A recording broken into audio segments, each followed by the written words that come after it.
sesuai dengan keterangan dari perusahaannya. Ini tadinya dia pada waktu orang dalam pemantauan itu ditetapkan hanya satu alasannya, karena dia berasal dari negara luar yang sudah terkontaminasi.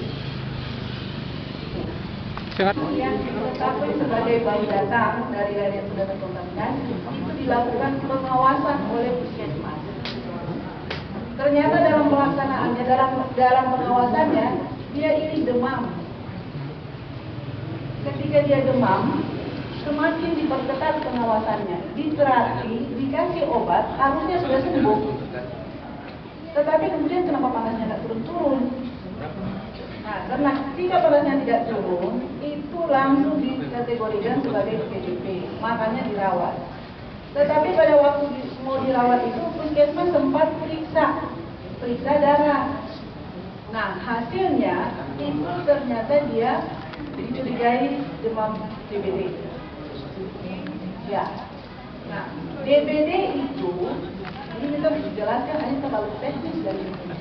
Untuk positifnya itu ditandai dengan adanya antibodi itu IgG dan IgM. Nah, makanya takutnya ini jangan sampai saling menutupi pemeriksaan laboratoriumnya. Diberlakukanlah yang bersangkutan ini sebagai PDP. Dirawat.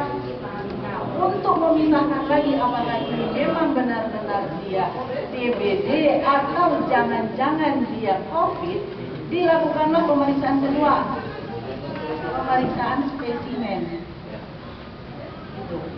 Nah, ternyata di dalam pemantauan di rumah sakit sekarang ini perbaikan.